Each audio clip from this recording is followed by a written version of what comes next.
皆様こんにちは。こんにちは。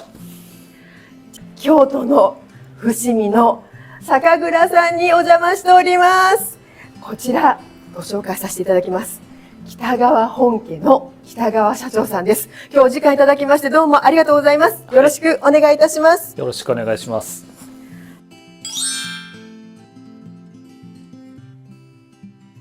記録に残っているのは、はい、明暦3年、西暦でいうと1657年うちの名前が出てきます。はいはい、でその当時、はい、伏見に造り酒屋が、はい、83軒あったというその記録に、はい、でそのうち、はい、現在もこの伏見で酒造りを続けているのが2軒だけなんですね。はい、ちなみにもう一軒はどちらなんですか？もう一軒は月桂館さんですね。はい、月桂館さんと北川本家さんだけがその時代から。そうですね。ずっと伏見で酒造りを続けてきていると。私で14代目になります。14代目。代々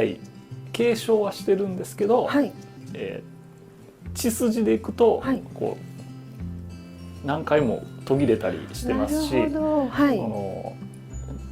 長子直系にこだわってないというのがよく分かりました。はい、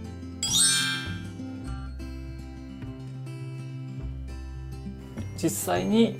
飲んでいただくお客様と接して、はい、その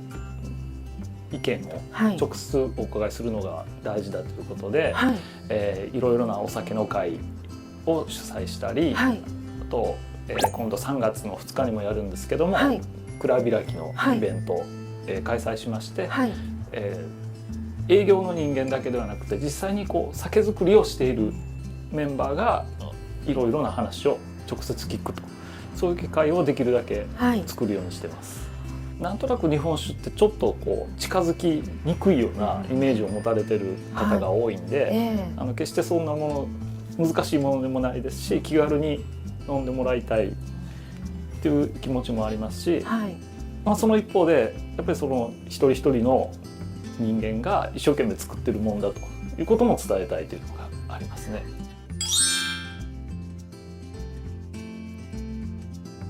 まあ、本当に身近な存在、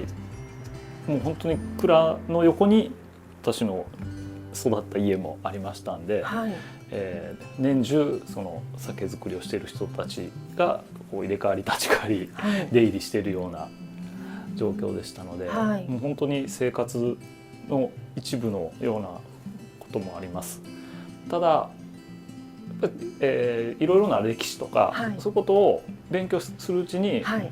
単にその、ね、ものを作ってるだけではなくて、はい、やっぱりいろいろな歴史とか文化とか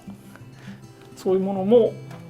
背負ってるんだなというのは、まあ、年を取るにつれて感じるようになってきてますね。なるほど。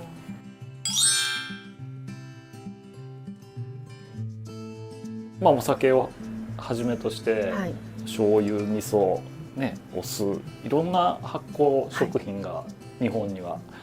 ある。はい、でそれがやっぱり昔はそれぞれの町にあったというのがやっぱり日本のすごい特色じゃないかなと思いますね。それだけやっぱり多様性で、その土地の食べ物と合わせてその発酵食も一緒にこう歩んできてる。多分発酵食だけがあるわけじゃなくて、はい、その土地のやっぱり食文化と一緒にこう成長してきてるのかなというふうには思いますね。伏見はですね、はい、本当にこう狭い範囲に酒蔵が集中してるんですね。はい、だいたい2キロ四方の間に今でも21社の蔵があります。2キロ四方に21社。はい。はい、まあ、伏見の場合は近いので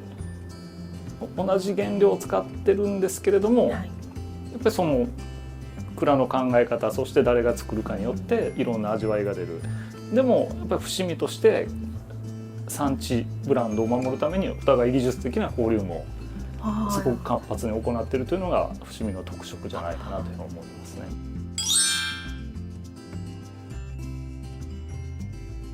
日本酒造りというのは季節雇用の杜氏さん蔵人さんが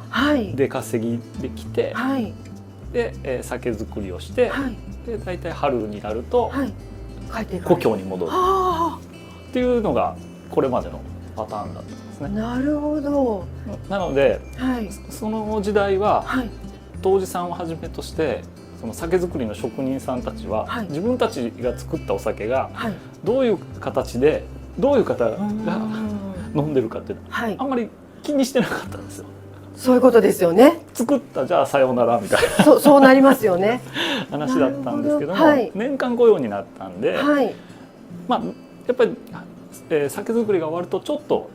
時間ができるんで、その間にやっぱりお客さんのとこを回っていろんな話を聞くとか、先ほど言ったお酒の会をするとか、はい、そういうことができるようになったんですね。なるほど。それがはあれですね、21回も金賞受賞なさっているところにもつながっていらっしゃるということですね。そうかもしれないですね。なるほど。はい、今その当時醸造責任者をしている田島と私の好みがそれほど大きく違わないんで、なるほど。これは本当に良かったことだと思ってます。はい、この好みが違うと、はい、結構やっぱりこうどちらに合わせるとか、はい、やっぱりこう得意じゃない作り方をしないといけないとか、やっぱりそういう無理をどっかでするところがあるんですけども、はい、うちの場合はたまたまそんなにこう大きな好みの違いがなかったんで、良かったかなというふうには思ってます。皆さん本当に実は今この撮影期間中は2月でございまして、まだ仕込みがすごくお忙しい時期なんです。そんな中に社長にお時間を頂戴してこのようなインタビューをさせていただいて本当に嬉しく思っております。北川社長、素敵なお話をどうもありがとうございました。ありがとうございました。